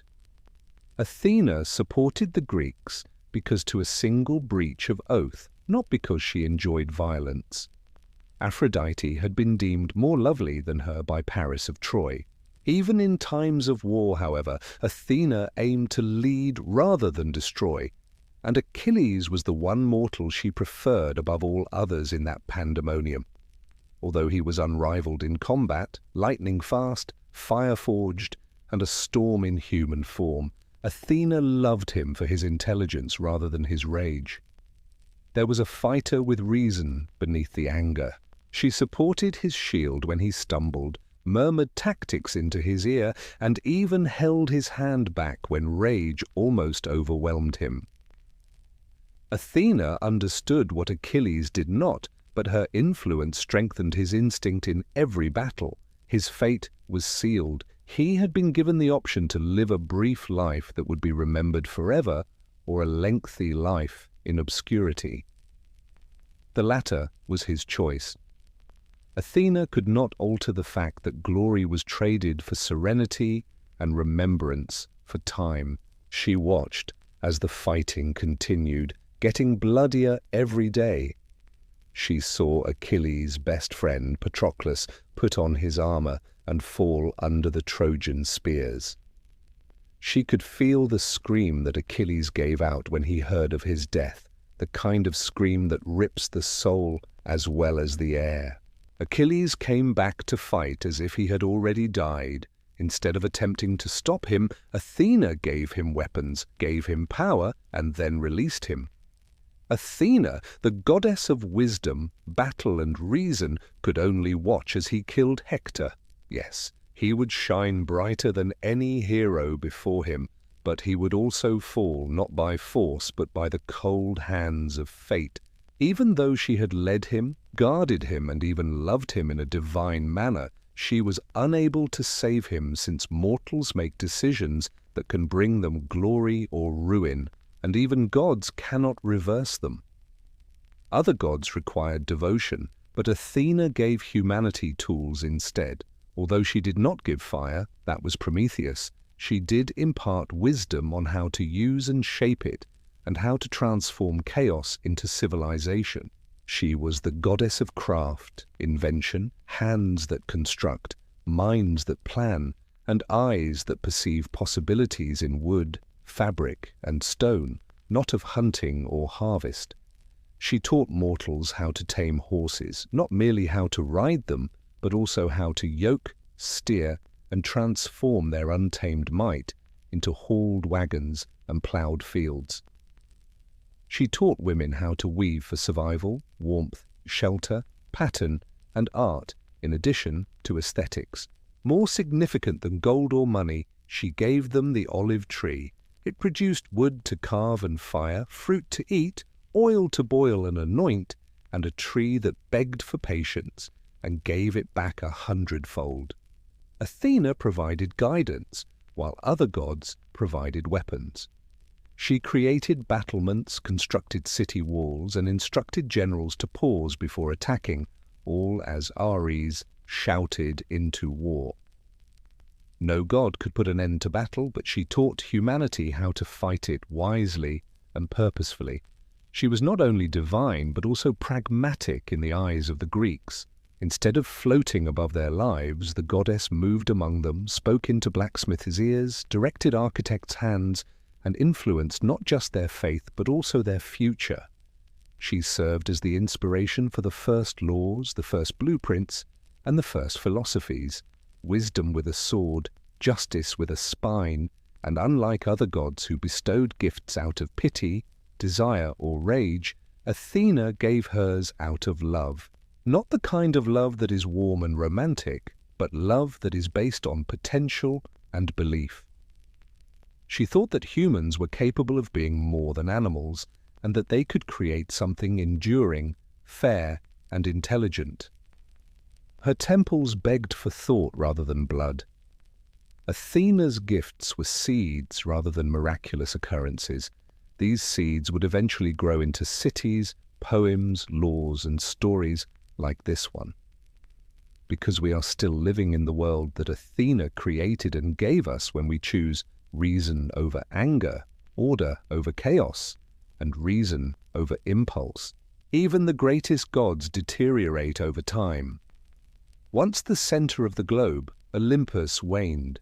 Despite the fall of temples, the weathering of statues, the rise of new empires, and the utterance of new names in prayer, Athena continued to exist in people's minds, not in myth or marble. Athena evolved into something else, an ideal, a representation of what we aspire to be: justice without cruelty, power without corruption, intelligence without arrogance, while other gods became myths of passion, thunder, or envy. She led mortals through reason rather than terror, and when the gods themselves fell mute, her calm, steady, and unflinching voice reverberated in every courthouse, school, and city founded on reason rather than force. Athena's strength came from her legacy, not from using force. Philosophies, not conflicts, not orders, not questions, not books, and not swords, are what she left behind. Once her companion, the owl, has come to represent vision and clarity. Her olive tree stood not only in Athens, but in all societies that respected reason and law. Her spirit also permeated Plato's writings, Da Vinci's designs, and the silent defiance of every young woman who dared to express her opinions in a society that forbade it. As the builder, the thinker, and the one who maintains the line when everyone else lunges for a blade, Athena was never only for the battlefield. Her image reappeared in every era, but this time as an idea rather than a deity. Every time she was the same, and every time she was a lady in armor, head high, eyes sharp, and unwilling to be quiet. She continues to wait in the minds of those who wonder if there is a better way. Not quicker, not louder, not smarter. The temples may collapse and the myths may fade, but wisdom endures. And if you pay close attention, you could hear her voice again. Not crying, not shouting, just thinking, when the world is in a rage and reason seems to be fading. Athena was created to outlive Olympus, not to govern it. Their mother was hunted before the silver-eyed huntress, or the golden god of song, ever breathed. Leto was not Olympus's queen. She was quiet, smart, and gentle, a titaness. However, she attracted Zeus' attention, and the heavens held its breath when she became pregnant with his twins. The earth was already agitated by two holy infants who had not yet been born. Zeus's wife Hera became enraged. Zeus's adultery was as persistent as thunder, not only because of the treachery, but also because this time the offspring was strong and predestined, one boy and one girl, Apollo and Artemis. Thus, Hera cursed the earth itself as only a goddess could do. No country, no island, no place to rest, no city would accept Leto, and no land under the sun would provide her with refuge.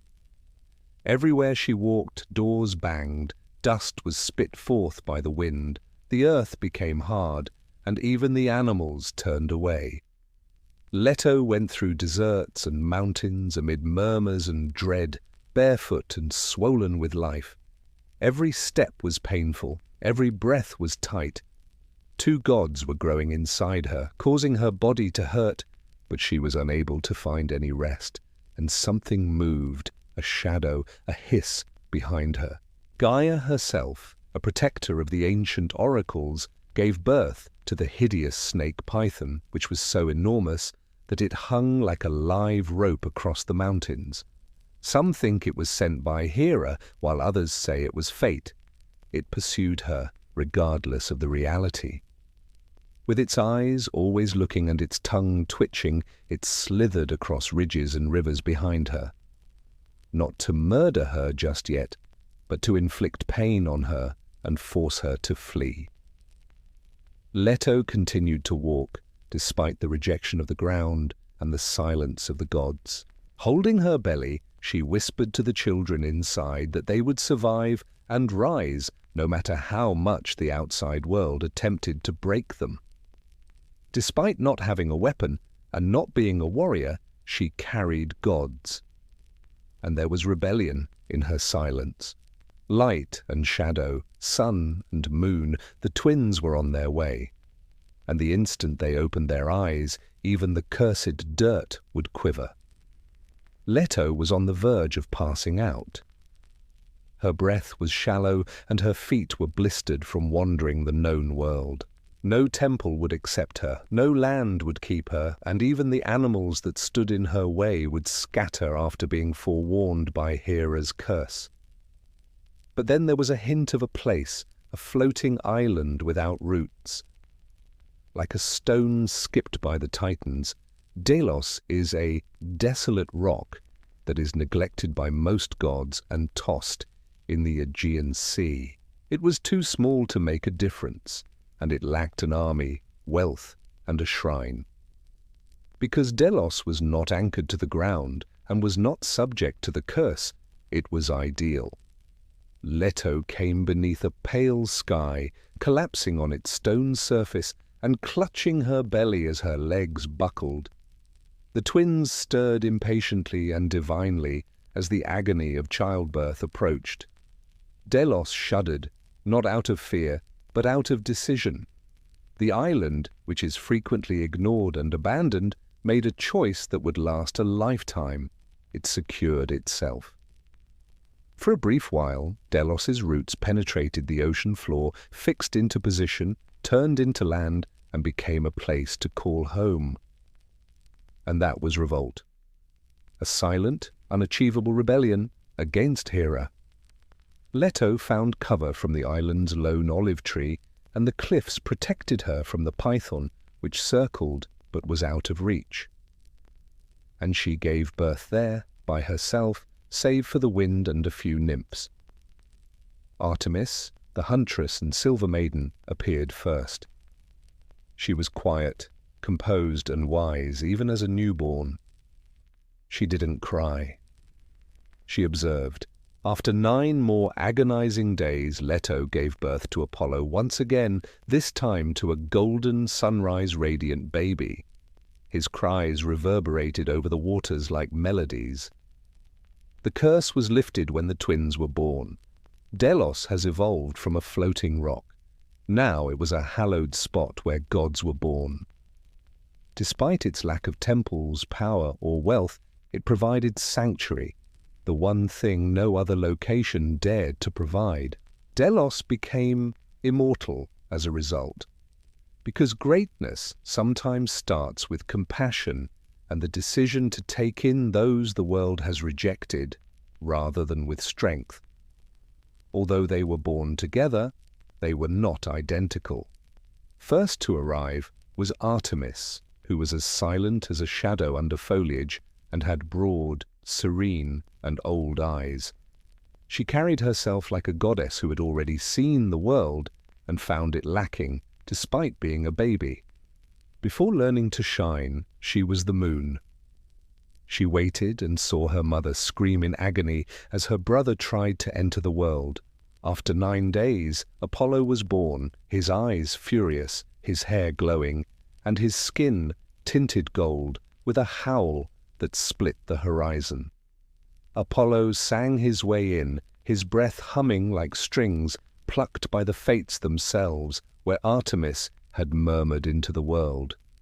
The gods looked on in the distance. When Hera was cursed, they hadn't dared to step in. However, they sensed a change when they spotted the newborn twins on the rocky shore of Delos. These were prophecies wrapped in swaddling linen, not your typical gods. The twins displayed their personalities even as newborns. Apollo's first chuckle caused flowers to open toward him, light to bend toward him, and birds to soar. With her fingers following the shape of a bow that only she could see, Artemis reached toward the darkness. The moon itself appeared to tilt curiously, frigid and far away. They were harmony, sun and moon, calm and clarity, anger and elegance. Weak from her long suffering, but victorious, Leto held them. The gods she carried were her response, and her suffering had been her sacrifice. Apollo grew quickly, his voice confident, his limbs powerful. Beside him, Artemis grew silently, constantly observing. However, they were both aware that there was still something to hunt.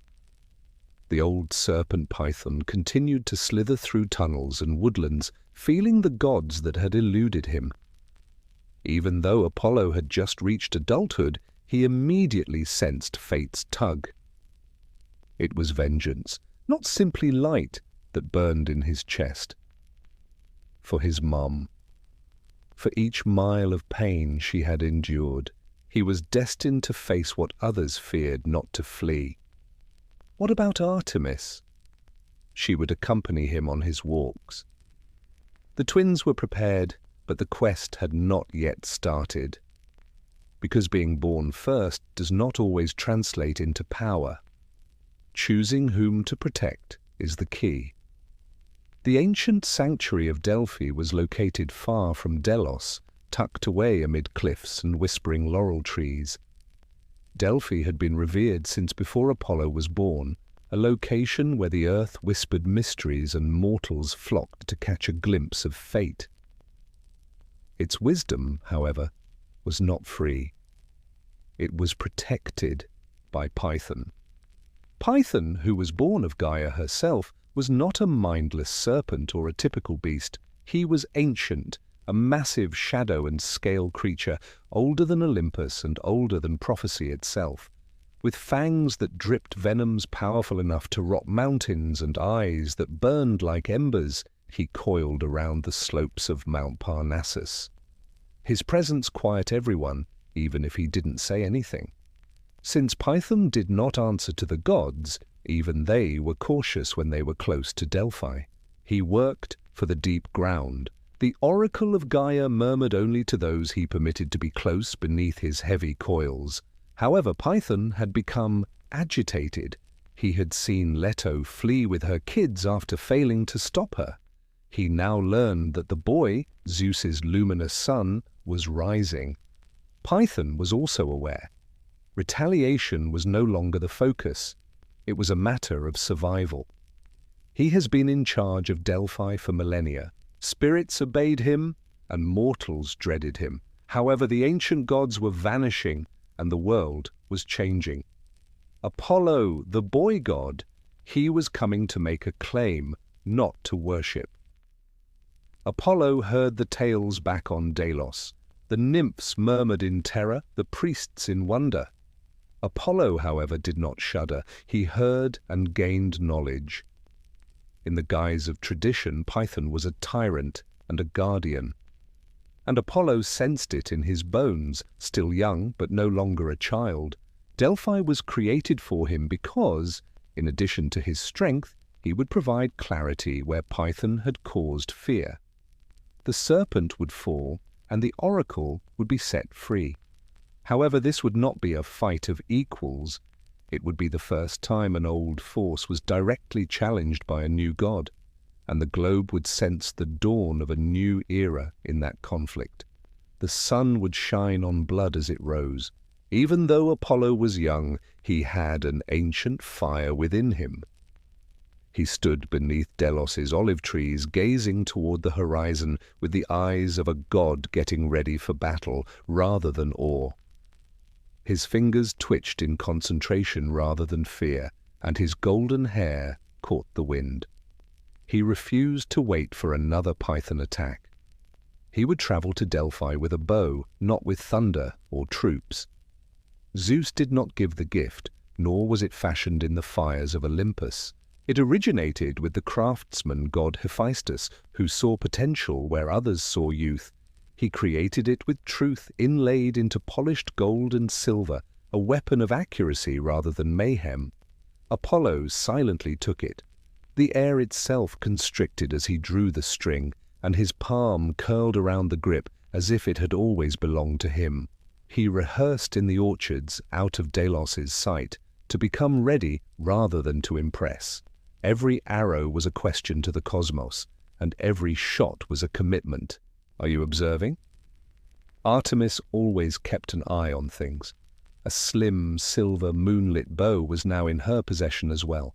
She spoke seldom but sharply when she did. Not rudely, she told him. You only get one chance. Python is not an animal, his remembrance. He is afraid. Apollo gave a nod. I'll be precise after that. He had no desire for fame. His motivation was not pride. Python had veiled the oracle's mouth for years, and he was thinking about his mother and the serpent that had pursued her. He had no desire to murder any living thing. It poisoned the place, and he wanted to clean it, because light reveals he was a deity of light. The time had come. In a halo of fire, the sun rose above the water. Not crowned or armored, but steady, Apollo stood at the coast with his bow in hand and a quiver across his back. Delos held its breath. Once Artemis touched his shoulder to let him know she would stay, not to stop him. He went out by himself, to Delphi, to the mountain, to the venomous and shadowed coils of fate. He carried the silence of a hunter, the promise of a deity, and the anger of a sun, even if he walked as one. Soon the world would change its tune as the bow sang. Apollo came to Delphi as a reckoning, not as a visitor. The sun-burned and time-scarred cliffs towered over him. Warnings were whispered by laurel trees. The wind shuddered. Python waited in the distance, coiling around the holy stones. The serpent was aware of his approach. He sensed it in the way the earth moved, in the anxious rustle of birds, and in the way the light began to creep inward rather than avoid the caverns.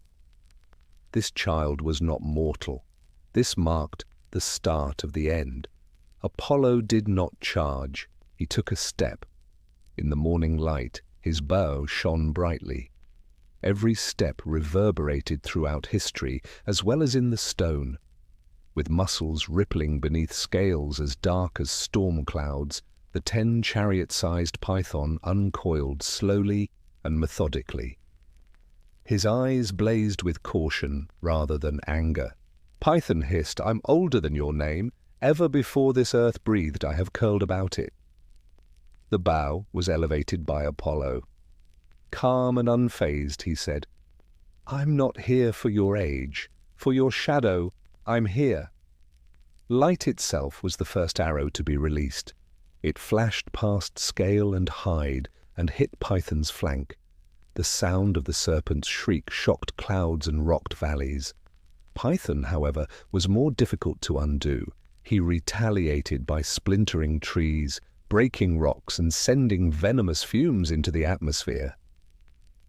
The earth trembled under his rage. Apollo, however, was quicker, sharp, silent, and unavoidable. His movements resembled the dawn. They flew arrow after arrow. They all sung. They all landed. It was more than force, though. It was accurate. Apollo didn't aim for the heart. He targeted the terror Python had woven into the stones, the corruption, and the decay in Delphi's roots. With its teeth bared, the python lunged, but Apollo leaped, whirled, and sent one more arrow through the gaping mouth of the serpent. Quiet. The mountain then let out a breath. Python fell, coils folding in upon themselves, his shadow peeling back from the ground like night before daylight. Delphi was then set free. The oracle shifted, the wind grew lighter, the leaves of the laurel trees were raised toward the sun. Apollo bowed, not in victory, but in comprehension. Not merely a monster had been slain by him. Truth could now speak again because he had made the way clear, and his name would be remembered forever. When the serpent had fallen, Delphi was silent. Python's final breath continued to reverberate throughout the cave. The venom-slick rocks were now glistening with dew. The very earth beneath the temple stones felt lighter, as if some ancient weight had finally lifted. But the most striking difference wasn't in the silence, in the voice that came next.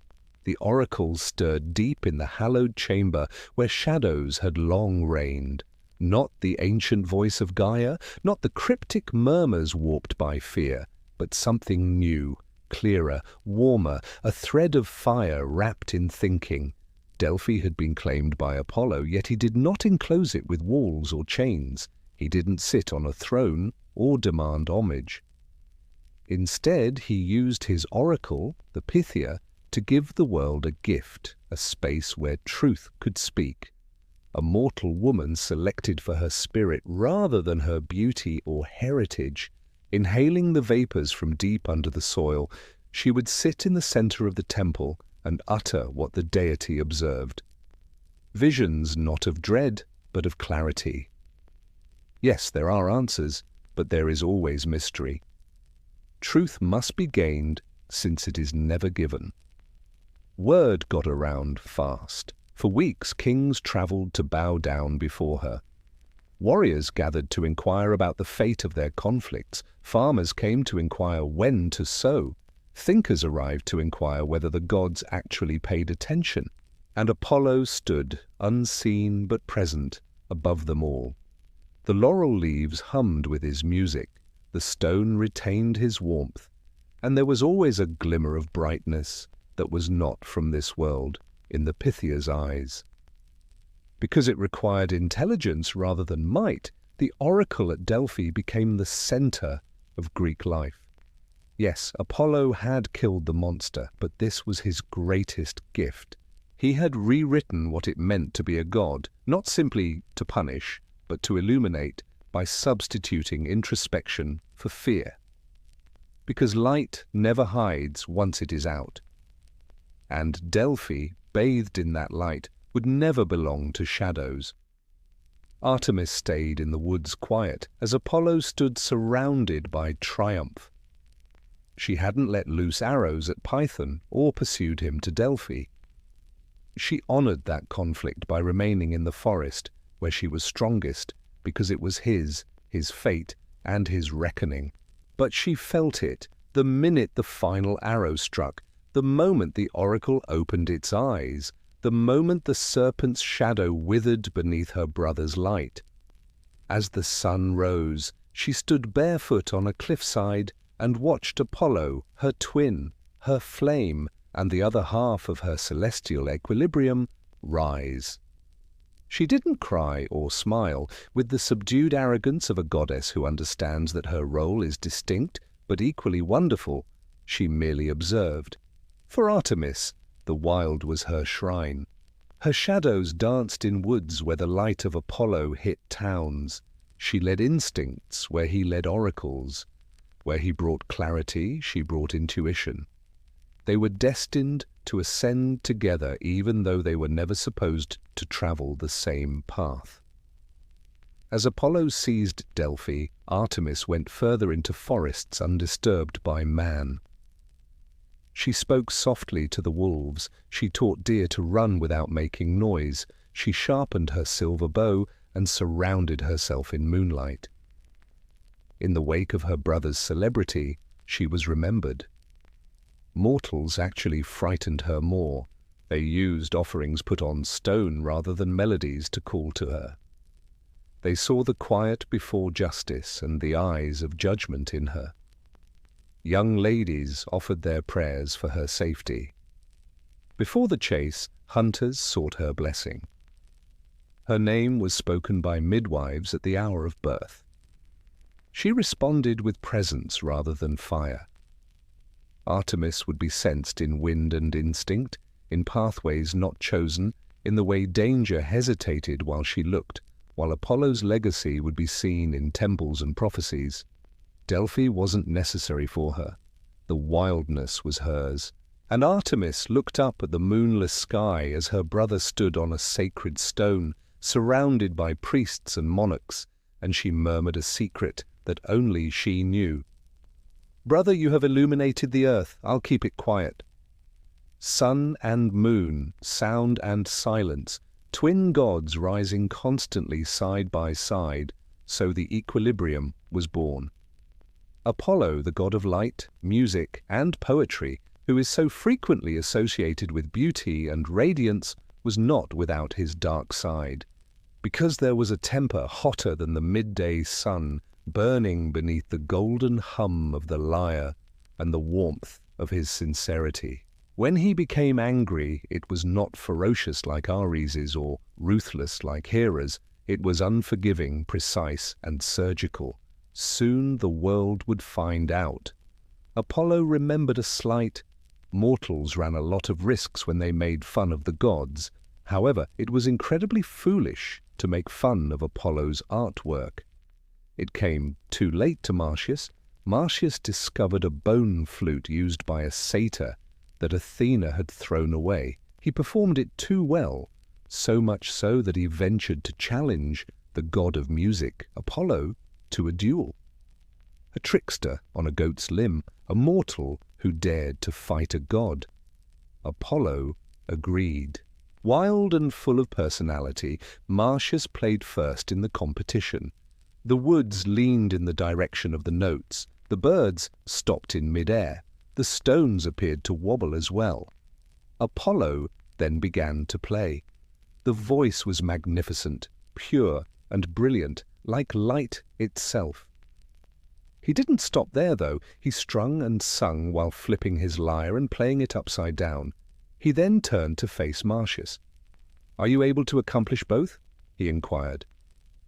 Apollo did not pardon, and Marsyas was unable to. Here, the god who had saved Python did not extend the same benevolence. In a cave where screaming can still be heard in the echoes, he flayed the satyr alive, string by string. The gods observed. A few turned away. The huntress Artemis scowled as well. Apollo's face, however, remained the same. Only the icy certainty of justice as he perceived it was present. There was no joy in the punishment, because Apollo demanded respect in exchange for illuminating the globe. Delphi would be a center of discipline as well as truth. Yes, mortals came for learning, but they also brought warnings with them. Don't tell lies, don't brag. Remember that beauty can burn when it is challenged. The deity of harmony was Apollo, but he would turn into the storm if he broke that harmony. He would never let the world forget that even the sun might burn, even though he wasn't naturally harsh. Apollo had the power to both heal and destroy, and he used illness, not fire or arrows, to remind mankind of this when they had forgotten it. For years the conflict at Troy had raged. Blood poured the beaches like rain. Gods took sides and heroes fought. The Greeks were brought to their knees, however, not by spears or swords. Apollo was furious. The haughty Greek king Agamemnon had captured Chryseis, the daughter of an Apollo-serving priest. Agamemnon laughed and turned her father away when he pleaded for her return, offering prayers and riches. He made that error. The clergyman raised his hands in the air. Apollo replied. Silently, rather than in grandeur, he descended, an invisible but distinct god. With his silver bow in hand, he stalked the Greek camp like a shadow, and with each draw of its string, another man fell, not from arrow wounds, but from a fever. Death arrived without any fuss. The smell of decay filled the air as the hounds howled. Every day warriors fell, too exhausted to raise their shields. Fires burnt unattended, horses groaned. When the soldiers asked their seers for answers, they all pointed to the same god. Apollo, the brilliant one, the healer, the plague bringer, and the guardian of oracles. His men were suffering because Agamemnon had insulted him. Apollo didn't raise his hand till the girl was back, uninjured and unbought. The memory persisted even after the illness subsided. Apollo was balance, not just light and harmony, because this was his reality. He reacted with correction rather than anger if mortals crossed the line, if justice was mocked, or if sacred promises were broken. Moreover, Apollo did not yell like other gods did. He was silent, confident, and lethal. After that, the Greeks kept praying to him for direction, music, and health, but always with a hint of terror, since they now understood that the god who healed the sick could also decide not to. And as the sun sets behind a storm, you're more afraid of who put it there than of the darkness. Since Apollo and Artemis were never intended to be gods who controlled by force, their names persisted even after the conflict ended, and the temples grew older. They were engraved not only in stone but also in the beat of life. They provided direction. Artemis remained in the wilderness, undisturbed by palace or crown. Maidens whispered her name in moonlight. Hunters placed tokens at the forest's edge. In labor, mothers prayed to her for strength or mercy. She responded with presence, instinct, and stillness. Temples were unnecessary for her. The wild was her haven, and Apollo turned into the thread of gold in the fabric of civilization. The first song on the lyre was influenced by his music. He talked for 1,000 years through the Delphic oracle. He was sought after by poets, artists, physicians, and legislators for clarity rather than fire or miracles. He was the deity who illuminated the way and gave you the freedom to choose, not the one who made you do anything. The twins represented equilibrium together. Artemis brought instinct where Apollo brought law. She preserved mystery where he exposed truth. She cooled where he warmed. She moved in silver where he stood in gold. They shaped Olympus but never ruled it. They molded mortals more than anything else, because they were powerful, not only because of what they gave, but also because of what they withheld. Artemis allowed the nature to remain wild and never tamed it. Apollo allowed mortals to ask questions. He never responded to all of their prayers. And in doing so, they produced something that is uncommon among gods: expansion. They served as mirrors, reflecting back the best and worst aspects of their worshippers, in addition to being protectors. And the twins are still present today. When a child experiences the excitement of moonlight on skin, when a musician discovers melody in silence, and when a seeker kneels at a crossroads, requesting insight rather than rescue. One humming just behind the sun, the other observing from the trees. Because while gods may fade from temples, they never fade from people's hearts, especially those born in exile who made the decision to become more than just objects of worship. They permanently become a part of us.